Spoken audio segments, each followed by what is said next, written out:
नमस्कार दोस्तों, स्वागत है एक और शानदार वीडियो में। दोस्तों जरा सोचिए, क्या ब्रह्मांड के किसी कोने में कोई हमें देख रहा है लेकिन हम उसे नहीं देख पा रहे? या फिर क्या सच में इंसान ही इस अनंत ब्रह्मांड में अकेला जीवन है? अगर दूसरे ग्रहों पर जीवन मौजूद है तो अब तक वो हमसे संपर्क क्यों नहीं कर पाया? क्या हमारी सभ्यता सिर्फ एक गलती है या किसी और की? क्या हर रात जब हम आसमान की ओर देखते हैं तब कोई वहाँ से हमें देख रहा होता है?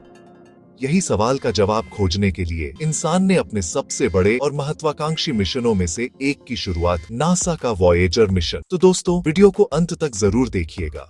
और हाँ, वीडियो को अभी तक लाइक सब्सक्राइब नहीं किए हो दोस्तों, जल्दी से लाइक और सब्सक्राइब कर दीजिए। दोस्तों यहाँ बात है दो छोटे से रोबोटिक अंतरिक्ष यान की, वॉयेजर 1 और वॉयेजर 2 इंसान की जिज्ञासा और ज्ञान की प्यास के सच्चे प्रतीक बन गए। आज साल 2025 में ये दोनों यान हमसे अरबों किलोमीटर दूर तारों के बीच सफर कर रहे हैं। इन यानों ने हमें हमारे ग्रहों के बारे में वो बातें बताई जिनकी हमने शायद कभी कल्पना भी नहीं की थी। वॉयेजर की ये यात्रा सिर्फ ग्रहों की खोज नहीं थी, बल्कि ये हमारी अपनी पहचान की खोज भी थी। इस मिशन ने हमें यह सोचने पर मजबूर कर दिया कि इस ब्रह्मांडीय महासागर में हमारी पृथ्वी सिर्फ एक छोटे से नीले बिंदु के अलावा और कुछ नहीं है। वॉयेजर मिशन की शुरुआत हुई एक दुर्लभ खगोलीय घटना से जो हर 175 साल में सिर्फ एक बार आती है। वैज्ञानिकों को मौका मिला कि एक ही मिशन में जुपिटर, सैटर्न, यूरानस और नेपच्यून तक पहुंचा जा सकता है। इसे कहा गया ग्रैंड टूर। नासा ने इस दुर्लभ अवसर का पूरा लाभ उठाने का फैसला किया। नासा ने दो एक जैसे अंतरिक्ष यान बनाए, वॉयेजर 1 और वॉयेजर 2, ताकि इन विशाल ग्रहों का अध्ययन किया जा सके। वॉयेजर 2 को 20 अगस्त 1977 को लॉन्च किया गया ताकि वह चारों ग्रहों तक पहुंच सके। वॉयेजर 1 को 5 सितंबर 1977 को भेजा गया, जिसका मुख्य लक्ष्य जुपिटर और सैटर्न था। दोनों यानों को अलग अलग रास्तों पर भेजा गया ताकि अगर एक असफल हो जाए तो दूसरा मिशन के लक्ष्य पूरे कर सके। वॉयेजर यान सिर्फ वैज्ञानिक मिशन नहीं थे, बल्कि मानवता का संदेश भी थे। इन्हें इस तरह डिजाइन किया गया था कि ग्रहों का अध्ययन करने के बाद वे अपना सफर जारी रखें और सौर मंडल से बाहर निकल जाएं। वॉयेजर अंतरिक्ष यान इंजीनियरिंग का कमाल है। इन्हें दशकों तक अंतरिक्ष की कठोर परिस्थितियों में काम करने के लिए बनाया गया। चूंकि ये यान सूर्य से बहुत दूर जा रहे थे, इसलिए इनमें 3 RTG न्यूक्लियर बैटरी लगाए गए जो प्लूटोनियम 238 से बिजली बनाते हैं। वॉयेजर के केंद्र में 10 भुजा वाला ढांचा है जिसमें सारे उपकरण रखे गए। एक बड़ा हाई गेन एंटीना पृथ्वी से संपर्क के लिए लगा है, जिससे वॉयेजर अपनी खोजों का डेटा भेजता है। वैज्ञानिक उपकरणों को यान के मुख्य शरीर से दूर रखा गया ताकि माप में कोई गड़बड़ी न हो। प्रत्येक वॉयेजर यान 10 वैज्ञानिक उपकरणों से लैस है। कैमरे, स्पेक्ट्रोमीटर, प्लाज्मा डिटेक्टर, कॉस्मिक रे सेंसर। 2 कैमरों वाली इमेजिंग प्रणाली ने ग्रहों और उनके चंद्रमाओं की सबसे शानदार तस्वीरें दी। इंफ्रारेड और अल्ट्रावायलेट स्पेक्ट्रोमीटर ने ग्रहों के वायुमंडल की रासायनिक संरचना और तापमान का विश्लेषण किया। वॉयेजर के कंप्यूटर आज के स्मार्टफोन से कमजोर थे, लेकिन 1970 के दशक की सबसे उन्नत तकनीक थे। ये कंप्यूटर आज भी अरबों किलोमीटर दूर अंतरिक्ष की ठंड और रेडिएशन के बीच काम कर रहे हैं। वॉयेजर की यात्रा ग्रेविटी असिस्ट तकनीक पर आधारित थी। ग्रहों के गुरुत्वाकर्षण से रफ्तार बढ़ाई गई। जुपिटर ने वॉयेजर को सैटर्न की ओर, सैटर्न ने यूरेनस की ओर और यूरेनस ने नेपट्यून की ओर धकेला।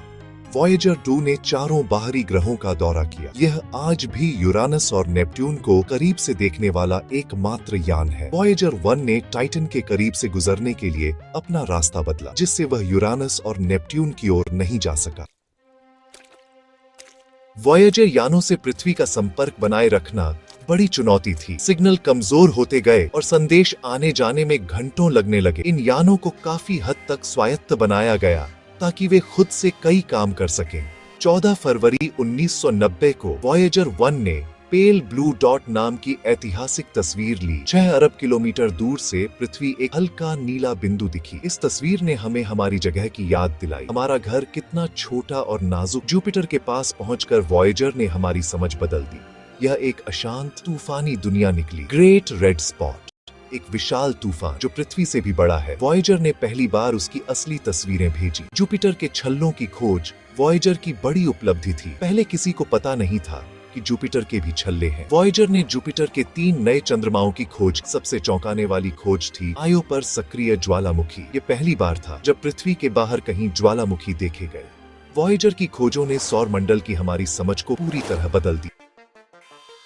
जुपिटर के बाद वॉयेजर यान सैटर्न पहुंचे। उन्होंने सैटर्न के छल्लों की सबसे शानदार तस्वीरें भेजी। वॉयेजर ने दिखाया कि सैटर्न के छल्ले हजारों पतले छल्लों से बने हैं जिनमें बर्फ और चट्टानें हैं। वॉयेजर ने सैटर्न के कई नए चंद्रमाओं की खोज की जो छल्लों को अपनी जगह पर रखते हैं। वॉयेजर 1 का मुख्य लक्ष्य था टाइटन। उसका वायुमंडल मुख्य रूप से नाइट्रोजन से बना है जो पृथ्वी जैसा है लेकिन बहुत घना और ठंडा। वॉयेजर के उपकरणों ने संकेत दिया कि टाइटन पर मीथेन की बारिश और झीलें हो सकती हैं। वॉयेजर 2 ने सैटर्न के बाद यूरेनस की ओर रुख किया। यह एक अजीब ग्रह है जो अपनी धुरी पर लगभग लेटा हुआ घूमता है। वॉयेजर 2 ने यूरेनस की पहली करीबी तस्वीरें ली। नेपट्यून के वायुमंडल में ग्रेट डार्क स्पॉट नामक विशाल तूफान देखा गया और यहाँ सौर मंडल की सबसे तेज हवाएं चलती हैं। नेपट्यून के सबसे बड़े चंद्रमा ट्राइटन पर वॉयेजर 2 ने सक्रिय बर्फीले ज्वालामुखी देखे। ये सौर मंडल का सबसे ठंडा फिर भी सक्रिय पिंड है। नेपट्यून और ट्राइटन का अध्ययन करने के बाद वॉयेजर 2 ने भी अपनी अनंत यात्रा शुरू कर दी।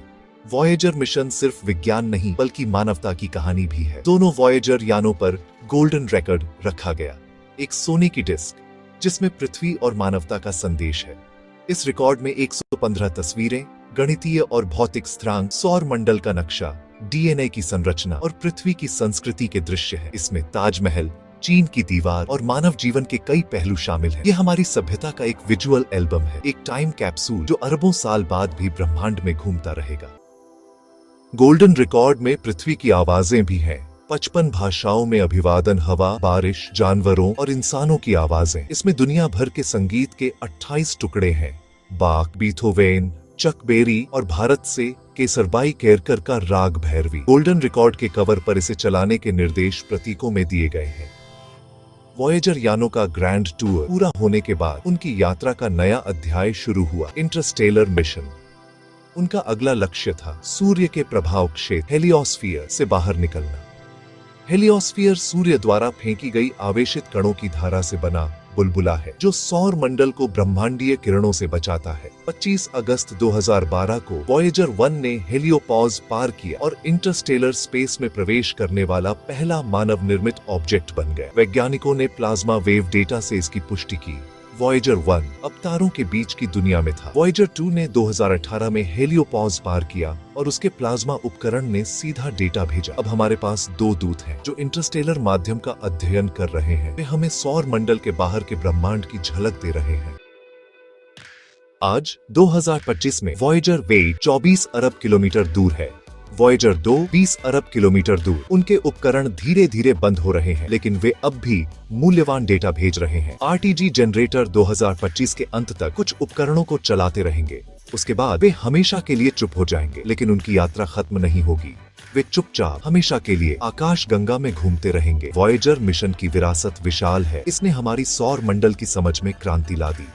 4 विशाल ग्रहों, 48 नए चंद्रमाओं और कई छल्लों की खोज वॉयेजर की देन है। इसने हमें पृथ्वी के बाहर सक्रिय ज्वालामुखी, बर्फीले गीजर और टाइटन पर मीथेन की बारिश दिखाई।